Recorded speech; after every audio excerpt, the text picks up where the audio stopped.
بیچنے کا، قربان کرنے کا، نہر کرنے کا ثواب ملے گا۔ 100 اونٹ، سر ایک اونٹ کی قیمت آلموسٹ 2-2.5 لاکھ کروڑوں روپے کا وظیفہ ہے جی، ملینز آف ڈالرز کا یہ وظیفہ ہے فری میں، اور 100 دفعہ لا الہ الا اللہ پڑھ لیا کرو، یہ زمین و آسمان کے درمیان جتنا فاصلہ ہے اس کو ثواب سے بھر دے۔ سر لا الہ الا اللہ کے پھر برابری کون کر سکتا ہے؟ وہ حدیث بطاقہ ہے نا، کاغذ کے پرزے والی حدیث جامع ترمذی میں، کہ ایک شخص کے 99 دفاتر گناہوں کے کھولے جائیں گے اور نامہ مال تل رہا ہوگا تو اللہ تعالیٰ فرمائے گا میں کسی کے ساتھ ناانصافی نہیں کرتا۔ دوسری طرف ایک کاغذ کا ٹکڑا ڈالا جائے گا جس پہ لا الہ الا اللہ لکھا ہوگا، وہ شخص کہے گا یہ ٹکڑا کیا کر سکتا ہے، بس وہ رکھنے کی دیر ہوگی، وہ پڑھنا بھاری ہو جائے گا۔ اللہ کے نام سے تو وزنی کوئی چیز نہیں ہو سکتی، اسے کہتے ہیں کاغذ کے پرزے والی حدیث، اس کے لیے جنت کا حکم ہو جائے گا۔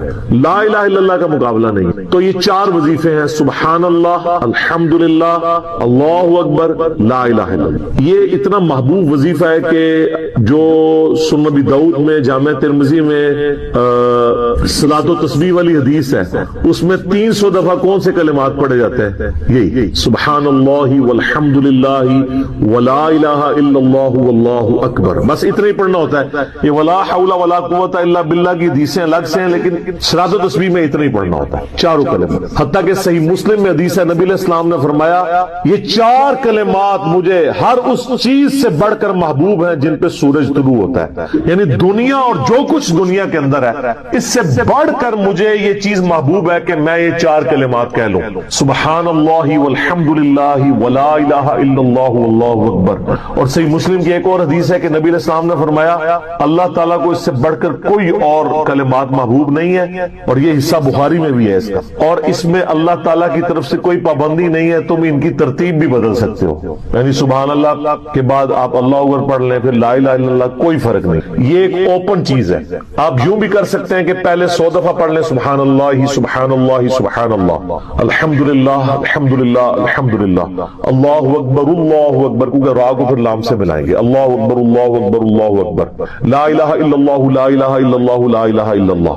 اور یوں بھی پڑھ سکتے ہیں، وہ زیادہ بہتر ہے، سبحان اللہ والحمدللہ ولا الہ الا اللہ واللہ اکبر، کیونکہ اکبر پہ وقف کریں گے، ورنہ یہ سبحان اللہ تو الحمدللہ ہی پڑھ نہیں سکتے آپ، کیونکہ الحمدللہ الحمدللہ بنے گا کنٹینیوس، جیسے اللہ اکبر اللہ اکبر اللہ اکبر، تو وقف کرنا پڑے گا سوائے سبحان اللہ کے۔ سبحان اللہ یہ تو پڑھ سکتے ہیں، لیکن الحمدللہ کو الحمدللہ وقف کرنا پڑے گا۔ اللہ اکبر اگر ملائیں گے تو اللہ اکبر را کو نام سے، تو اس کی بجائے اتنی مشکل میں نہ پڑے، سبحان اللہ والحمدللہ ولا الہ الا اللہ واللہ اکبر، ایک تسبیح پڑھ لے، 4 وظیفے 100 دفعہ ہو جائیں گے، کیونکہ نبی علیہ السلام نے اجازت دے دی ہے نا، آگے پیچھے دائیں میں کچھ بھی کر سکتے ہو، اور یہ ترتیب تو صلاۃ و تسبیح میں موجود ہے، نبی علیہ السلام نے کلمات پڑھے بھی ہیں۔ آپ کو پتہ ہے تبلیغی جماعت والے 3 وظیفے بتاتے ہیں، ویسے بڑی سمجھداری سے ہی کسی نے وہ ڈیوائز کیے ہوئے ہیں، 100 دفعہ وہ یہ بتاتے ہیں سبحان اللہ والحمد للہ ولا الہ الا اللہ واللہ اکبر، وہ ساتھ وہ بتاتے ہیں ولا حول ولا قوت الا باللہ، وہ بھی پڑھ سکتے ہیں، وہ بھی صحیح بخاری میں رات کو اٹھتے وقت کی دعا ہے، فی العلی العظیم تک بھی پڑھ سکتے ہیں، وہ ابن ماجہ میں موجود ہے۔ میرا ایک یوٹیوب پہ کلپ ہے 6 کلموں کا ثبوت، تو میں نے بتایا 4 کلمے ثابت ہیں، 2 مولویوں کے لکھے ہوئے ہیں آخری والے جو ہے، تو بلکہ وہ میرا بیٹا تو وہ اس کے وہ کورس میں آیا تو اس نے وہ 2 یاد ہی نہیں کیے، تو اس کو ماں کہہ رہی یاد کرو، کہتی ثابت، وہ کہتا ثابت ہی نہیں ہے تو کیوں ساری یاد کر۔ ہم ریکویسٹ کریں گے، ہمارے پاس بھی وہ کورس اسلامیات کا جو ہے نا اس کو ریویو کرنے کے لیے بھیجا ہوا ہے ہماری اکیڈمی میں انہوں نے، تو ہم اس میں ان کو ریکویسٹ کریں گے کہ یہ آخری 2 کلمے نکال دیں، پہلے 4 کلمے ثابت ہیں، وہ تو ثابت ہی نہیں ہے، تو خام خواہ لوگوں کو آپ رٹا رہے ہیں، الٹا جن لوگوں کی شادی ہونے والی ہوتی ہے وہ بیچارے ٹینشن میں پڑے ہوتے ہیں 6 کلمے یاد کرنے کے، حالانکہ کلمے کے ساتھ تو کوئی تعلق ہی نہیں اس کے۔ تو یہ جو صلاۃ و تسبیح کے اندر بھی پڑھا جاتا ہے، لیکن اس میں لا حول ولا قوت الا باللہ نہیں، وہ تو اللہ سے بخاری مسلم میں حدیث ہے کہ جنت کے خزانوں میں سے خزانہ ہے لا حول ولا قوت الا باللہ، تو آپ پڑھنا چاہتے ہیں ضرور پڑھیں، اس میں وظیفے کے طور پہ آپ پوری تسبیح اس کی پڑھ لیں بے شک۔ تو تبلیغ جماعت والے یہ بتاتے ہیں 100 دفعہ درود شریف بتاتے ہیں اور 100 دفعہ استغفار بتاتے ہیں، بہت انٹلیکچوئل چیز ہے۔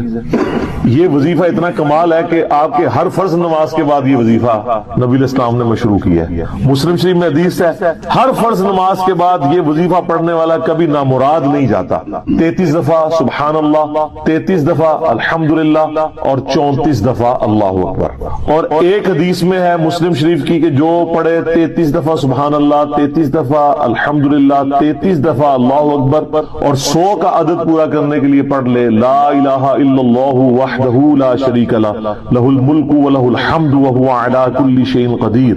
100 کا عدد اس سے بھی پورا کر سکتے ہیں اور 100 کا عدد اللہ اکبر کہہ کے بھی پورا کر سکتے ہیں. تو اس کے سارے گناہ معاف کر دیے جائیں گے اگرچہ سمندر کی جھاگ کے برابر ہی کیوں نہ ہو. لیکن وہ صغیرہ گناہ، کبیرہ گناہ صرف توبہ سے معاف ہوتے ہیں. وہ صحیح مسلم میں حدیث ہے کہ اگر بڑے گناہوں سے بچا جائے تو ایک جمعے سے دوسرا جمعہ، ایک رمضان سے دوسرا رمضان اور ایک نماز سے دوسری نماز درمیان کے گناہوں کا کفارہ بن جائے گی. لیکن جو نماز ہی نہیں پڑھتا تو جمعہ پڑھتا رہے تو وہ تو بڑے گناہوں سے نہیں بچا ہوا نا. مسلم شریف میں حدیث ہے بندے کے کفر اور اسلام کے درمیان فرق نماز ہے. یہ نہ ہو کہ ایک رمضان پڑھ لے اگر رمضان کے بھی چلے سارے، نہیں نہ، اس طرح نہیں ہوگا. تو یہ وظیفہ اتنا کمال ہے، بخاری مسلم دونوں میں حدیث ہے. کچھ غریب صحابہ حضور کے پاس ہے، یا رسول اللہ ہر مقابلے میں ہم برابری کر لیتے ہیں امیر اصحاب کی. وہ روزے رکھتے ہیں ہم بھی روزے رکھ لیتے ہیں، وہ نمازیں پڑھتے ہیں ہم بھی نمازیں پڑھ لیتے ہیں، وہ جہاد کرتے ہیں ہم بھی جہاد کر لیتے ہیں. ایک معاملے میں آ کے ہم مارے جاتے ہیں. قرآن میں بار بار ہے اللہ کی راہ میں خرچ کرو، ہم تو خود ہی غریب ہیں. تو آپ ہمیں کوئی اس کا حل تجویز کریں. تو آپ فرمایا میں تمہیں ایک ایسی چیز بتاتا ہوں کہ تم ان کی برابری کر لو گے. تم ہر فرض نماز کے بعد 33 دفعہ سبحان اللہ، 33 دفعہ الحمدللہ، 34 دفعہ اللہ اکبر پڑھ لیا کرو. یہ بخاری مسلم دونوں میں. کچھ دنوں کے بعد پھر وہ حاضر ہو، یا رسول اللہ وہ تو امیر صحابہ کو بھی پتہ چل گیا، وہ بھی یہی کچھ پڑھ رہے ہیں. اب ہم کیا کریں؟ تسی تک لو جناب، تسی گرین کارڈ دے بلو کارڈ دے چکر پہ ہو، دنیا دے آخرت کے نہیں. صحابہ کرام آخرت کے بلو اور گرین کارڈ کی بات کر. تو نبی علیہ السلام مسکرائے، آپ نے فرمایا ذالک فضل اللہ یؤتی من یشاء، یہ اللہ کا فضل ہے، میں تو اللہ کا فضل نہیں روک سکتا. ٹھیک ہے نا. تو ظاہر گیون سرکمسٹانسز اللہ کے دیے ہوئے ہیں، اس کے اندر آپ بیسٹ پرفارم کرنے کی کوشش کریں. اللہ کے فضل کو تو کوئی روک نہیں لگا سکتا نا. کوئی یہ نہیں کہہ سکتا کہ جی وہ یعنی تیرے ہوتے جنم لیا ہوتا کیوں نہیں ہوا، ہو سکتا ہے ابو جہل ہی ہوتا. تو جس حال میں اللہ نے رکھا ہے اسی کو آپ بہتر سمجھیں. اس طرح کی کئی احادیث ہیں جو ان وظیفوں کو سپورٹ. اچھا مسلم شریف میں ایک حدیث میں یہ بھی ہے کہ 10 دفعہ سبحان اللہ، 10 دفعہ الحمدللہ اور 10 دفعہ اللہ اکبر. اگر کسی کے پاس ٹائم تھوڑا ہے نا تو فرض نماز کے بعد یہ بھی پڑھ سکتے، 10 دفعہ بھی وظیفہ یہ والا کیا جا سکتا. ایک بڑی دقت انگیز ہے، ہمارے یوسف بھائی نے اس پہ کلپ بھی بنایا ہے، صفین کی راتوں میں. بخاری مسلم دونوں میں حدیث ہے. مولا علی علیہ السلام خود روایت کر رہے ہیں. وہ کہتے ہیں کہ نبی علیہ السلام کو جب اللہ نے کچھ شادگی دی، کچھ غلام آپ کو گفٹ ملے، تو میں نے فاطمہ سے کہا کہ تم پورا دن گھر کی صفائی کرتی ہو، چکی چلاتی ہو، اس کی وجہ سے ان کے ہاتھ پہ بھی نشان بن گئے تھے. اس طریقے سے سامان اٹھا کے لاتی تھی تو رسی کے نشان یہاں پڑے ہوئے تھے. تو نبی علیہ السلام سے جا کے جو ہے وہ ایک غلام ڈیمانڈ کر لیتے ہیں جو ہمیں ذرا ہیلپ آؤٹ کر دے گا. جب سب کو مل رہا ہے تو ہمیں بھی مل جائے گا. تو سیدہ فاطمہ حاضر ہوئی. یہ حدیث بخاری میں بھی ہے مسلم میں. تو حضور علیہ السلام کے پاس گئیں، بات نہیں کر سکتی. طبیعت میں تربیت کس کی تھی سر؟ بولڈنس نہیں تھی وہ، حالانکہ باپ ہے اور حضور کو پتا تھا اپنی بچی کی عادت. تو وہ گئیں، بات نہیں کر سکی، واپس چلی گئی. تو حضور علیہ السلام محفل برخاست ہوئی، آپ خود آ گئے. سر وہ حدیث کمال ہے. مولا علی کہتے ہیں میں اور فاطمہ ایک چادر میں لیٹے ہوئے تھے اور نبی علیہ السلام ہمارے گھر میں آئے اور پاؤں کی جانب سے نبی علیہ السلام ہمارے بستر میں داخل ہوئے، حتیٰ کہ آپ کے پاؤں کی ٹھنڈک ہم نے اپنے سینے پہ محسوس. یعنی حضور علیہ السلام نے پاؤں کی جانب سے اپنے پاؤں انٹر کیے اور وہ پاؤں سیدہ فاطمہ اور مولا علی کے سینے تک پہنچ گئے تو انہوں نے ان کو سینے سے لگا لیا. سر یہ فرینکنس کسی صحابی کو نصیب ہو سکتی؟ تو آپ نے فرمایا وہ فاطمہ تم آئی تھی، کوئی کام تھا؟ سیدہ فاطمہ سے پھر بھی بات نہیں نکلی. تو حضرت علی کہتے ہیں میں نے نا پھر کہا یا رسول اللہ وہ میں نہیں بھیجا تھا، پورا دن کام کرتی ہے. آپ کی بیوی کہتی ہے ہماری کوئی ذمہ داری نہیں ہے. یہ بھی تو بیوی تھی. بخاری مسلم میں حدیث ہے جنتی عورتوں کی سردار ہے فاطمہ سلام اللہ علیہا. تو میں نے غلام کے لیے عرض کیا تھا یہ تھک جاتی ہے میں ہیلپ آؤٹ کر دے گا. آپ نے السلام فرمایا میں تمہیں سے بہتر نہ چیز عطا کروں کہ یا رسول اللہ عطا کریں. یعنی آپ لوگ تو سمجھ رہے ہوں گے کہ غلام مانگا ہے تو شاید ایک گھوڑا بھی ساتھ گفٹ مل جائے گا. ان کا جب رات کو بسترے پہ جانے لگو نا تو 33 دفعہ سبحان اللہ، 33 دفعہ الحمدللہ اور 34 دفعہ اللہ اکبر پڑھ لیا کرو. یہ تمہارے لیے اس غلام سے بھی بہتر ہے. یعنی سارے دن کی تھکاوٹ اتر جائے گی. سر یہ بہت بہترین وظیفہ. تو اچھا یہ حدیث مولا علی پوری زندگی سنایا کرتے تھے کیونکہ حضرت فاطمہ اور مولا علی کی ایک محبت بڑی مثالی تھی. تو لوگ بھی جو ہے نا وہ مولا علی سے پوچھا کرتے تھے وہ فاطمہ والی حدیث تسبیح فاطمہ, اسے تسبیح فاطمہ اس لیے کہا جاتا ہے. تو یہ حدیث جب بیان کی مولا علی نے تو آگے نے تابعین نے پوچھ لیا, بخاری مسلم دونوں میں کہ حضرت علی کہتے ہیں کہ وہ دن ہے, آج کا دن ہے, میں نے کبھی یہ وظیفہ چھوڑا نہیں ہے. سر استقامت تو خود مل جاتی ہے, جس کے بسترے میں جا کے نبی علیہ السلام وظیفہ سکھا رہے ہوں تو وہ پوری زندگی اس واقعے کو کبھی بھول سکتا ہے کہ مجھے خود آ کے میرے بسترے میں آ کے, اور حتیٰ کہ آپ کے قدم مبارک میرے سینے سے لگے تھے, اس حال میں حضور نے مجھے یہ تحفہ دیا ہے, وہ تحفہ کوئی بھلا سکتا ہے؟ تو تابعی نے کہا کہ مولا علی سے کہا کہ کیا جنگ صفین کی راتوں میں بھی آپ یہ وظیفہ پڑھا کرتے تھے جب مسلمانوں پہ اتنا مشکل وقت تھا, آپ میدان جنگ میں تھے. آپ دیکھیں 30 سال کے بعد مولا علی کو تلوار دوبارہ اٹھانا پڑی اسلامی نظام کو بچانے کی. تو مولا نے کہا صفین کی راتوں میں بھی میں نے کبھی یہ وظیفہ نہیں چھوڑا. نبی داؤد کے اندر صحیح سند سے حدیث ہے, مشکات میں بھی آپ کو دوسری جلد میں مل جائے گی. اللہ تعالیٰ کے جو اسماء اور ناموں کے اعتبار سے اسماء اعظم جو اللہ کے بڑے نام ہیں جن کی وجہ سے اگر اللہ کی طرف رجوع لایا جائے تو دعا کی قبولیت ہوتی ہے, اس حوالے سے سنن نبی داؤد میں ایک حدیث ہے کہ نبی صلی اللہ علیہ وآلہ وسلم نے فرمایا کہ اللہ تعالیٰ کے جو اسماء اعظم ہیں جسے ہم یہ اسم اعظم بھی کہتے ہیں وہ قرآن حکیم کی 2 آیات کے اندر ہے, ایک سورۃ البقرہ کی اور ایک سورہ آل عمران کی. سورۃ البقرہ کی آیت ہے وَإِلَٰهُكُمْ إِلَٰهٌ وَاحِدٌ لَا إِلَٰهَ إِلَّا هُوَ الرَّحْمَٰنُ الرَّحِيمُ. اب اس میں ظاہر ہے پتہ چل گیا کون سے اسماء ہیں, اللہ آ گیا, الرحمن الرحیم, لا الہ الا اللہ بھی آ گیا. اور پھر آپ علیہ السلام نے آل عمران میں شروع کی آیات تلاوت کی, الف لام میم اللہ لا الہ الا هو الحی القیوم.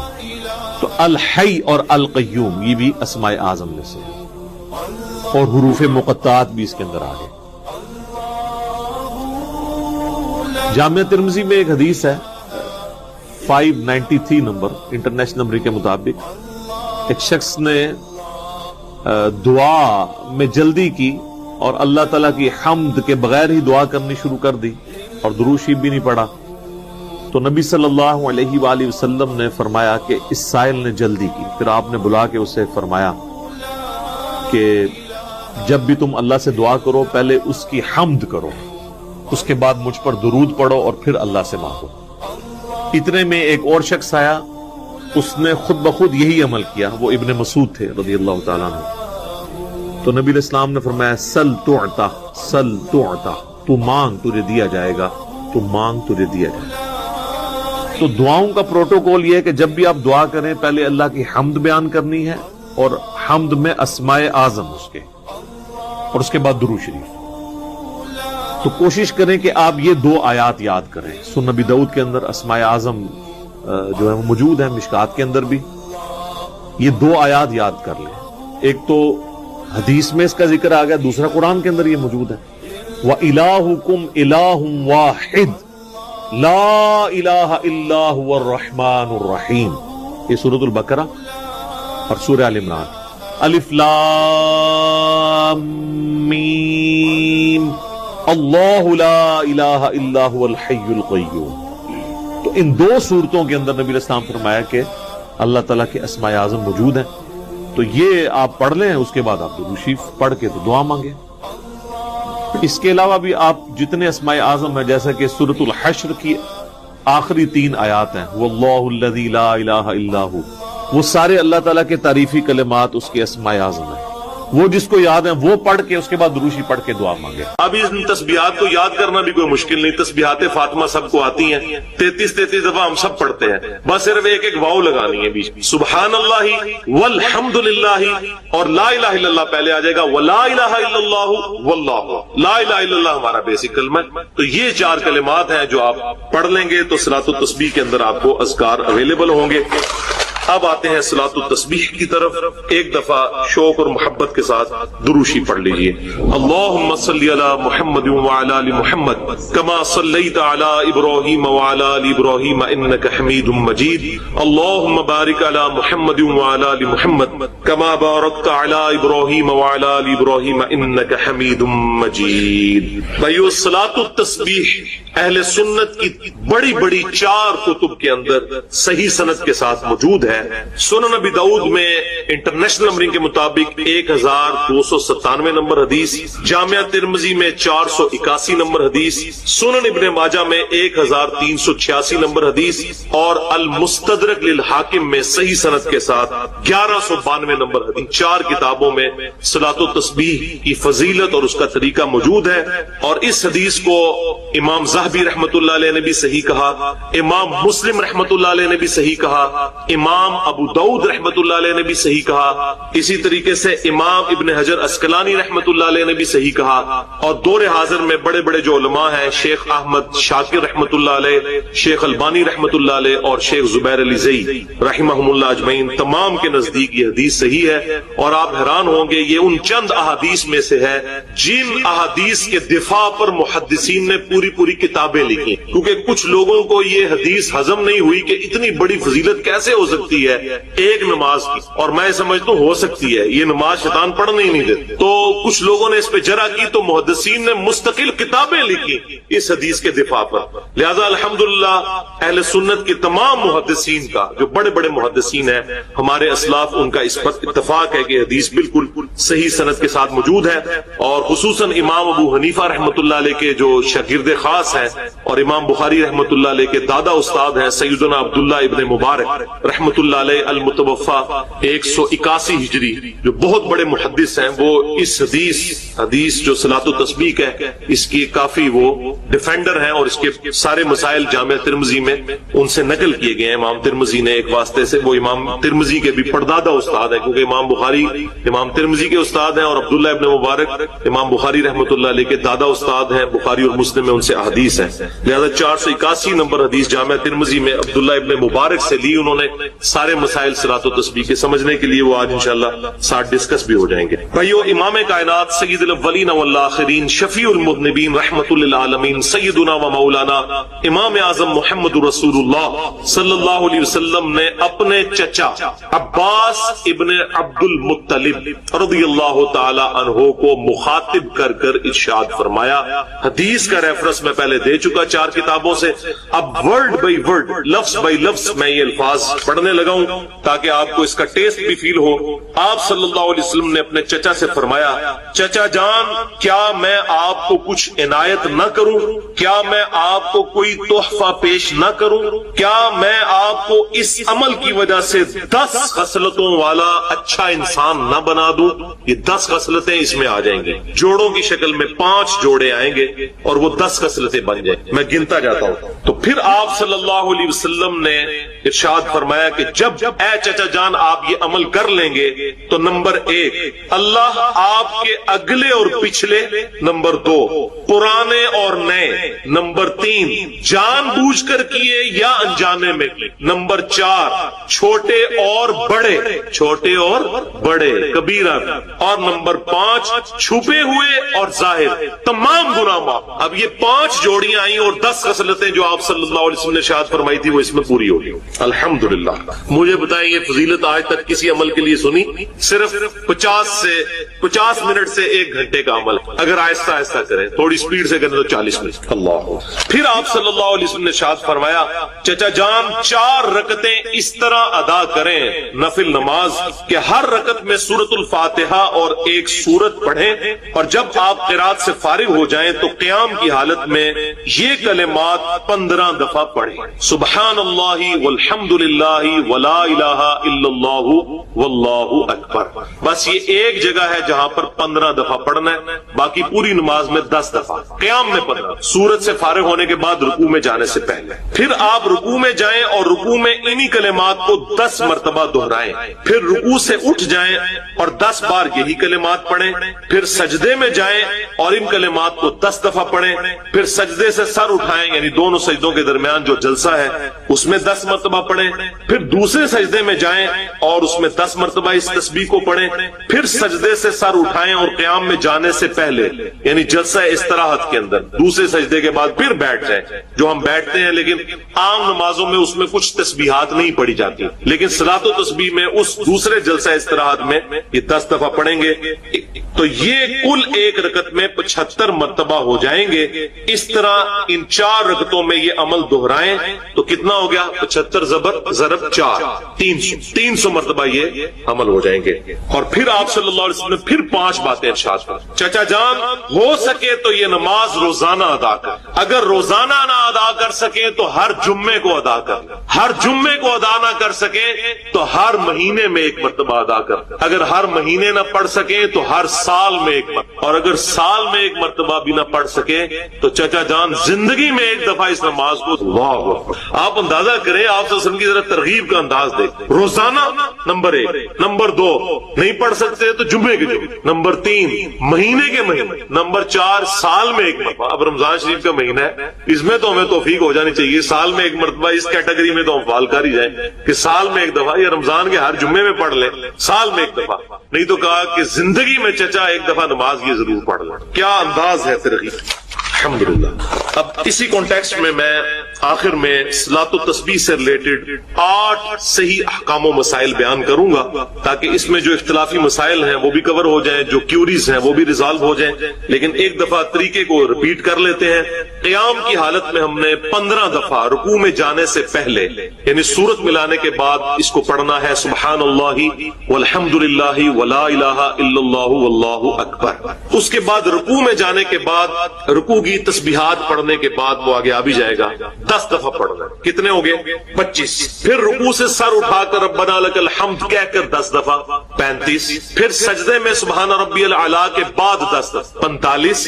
پھر 2 سجدوں کے درمیان ربی اغفر لی پڑھنے کے بعد 10 دفعہ، 55۔ پھر دوسرے سجدے میں سبحان ربی الاعلیٰ کے بعد 10 دفعہ، 65۔ پھر دوسرے سجدے سے سر اٹھا کر پھر بیٹھ جاتے ہیں جلسہ استراحت جس کا بخاری میں حکم ہے 6251 نمبر حدیث میں، تو یہ ہو جائیں گے پھر 75 مرتبہ، جب ادھر بھی 10 دفعہ پڑھ لیں گے تو ایک رکعت میں 75 مرتبہ اور 4 رکعتوں میں۔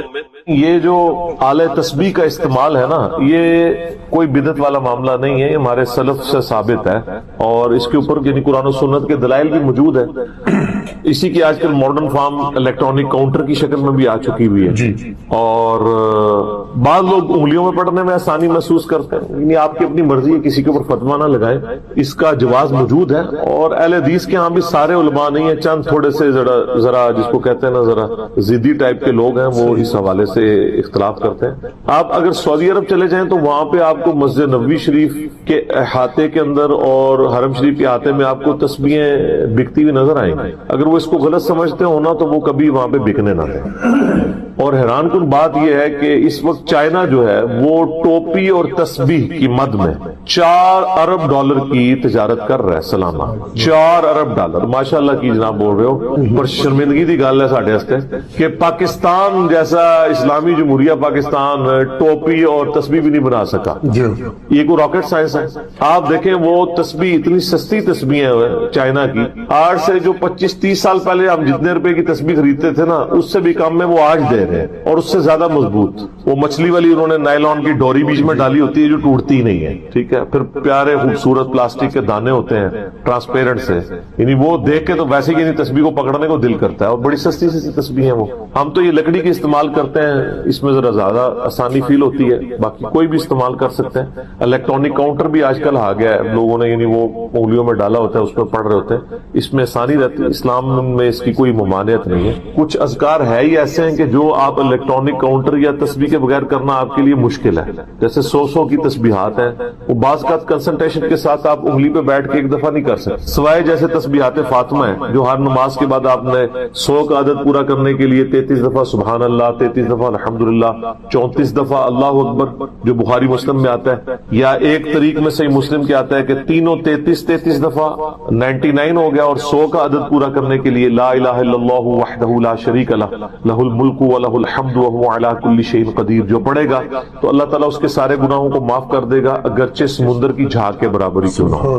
لیکن یہ گناہ صغیرہ ہوں گے, جو بڑے گناہ ہیں وہ توبہ سے معاف ہوتے ہیں. صغیرہ گناہ نیکیوں سے خود بخود دھلتے جاتے ہیں, نماز پڑھنے سے بھی دھل جاتے ہیں. جو بڑے بڑے گناہ ہیں ان کے لیے توبہ کرنا واجب, اور اکثریت بڑے گناہوں کی آپ دیکھ لیں, چوری, زنا, قتل, وعدہ خلافی, جھوٹ, یہ سب کے سب جو ہے یہ بڑی بڑی وعیدیں جن کے اوپر آئی ہیں, سب کے سب گناہ کبیرہ ہیں, وہ صرف توبہ سے معاف ہو, وہ نیک اعمال کرنے سے معاف نہیں ہوتے آٹومیٹکلی. تو بہرحال یہ جو وظائف ہیں یہ تو کرنا آسان ہوتے ہیں, لیکن اب جس طرح آیا ہے صحیح بخاری مسلم میں کہ نبی علیہ السلام فرمایا جو 100 دفعہ صبح پڑھ لے سبحان اللہ وبحمدہ اور 100 دفعہ شام کو, تو قیامت الدین کوئی شخص اس سے بڑھ کے عمل میں نہیں آ سکتا سوائے اس کے جس نے اس سے بڑھ کر یہ وظیفے کو پڑھا ہو. اسی طرح کی فضیلت لا الہ الا اللہ وحدہ لا شریک لہ لہ الملک ولہ الحمد وہو علی کل شیء قدیر کے بارے میں بخاری مسلم میں آتی ہے. اب یہ جو وظیفہ ہے وحدہ لا شریک لہ والا, اس کو آپ 100 دفعہ پڑھنے کے لیے آپ کو ایک ٹائم چاہیے, اور انگلی پہ آپ پکڑ کے بیٹھے رہے تو بندہ تھک ہی جاتا ہے, اس کی بجائے کاؤنٹر پہ کرنا یا تسبیح پہ کرنا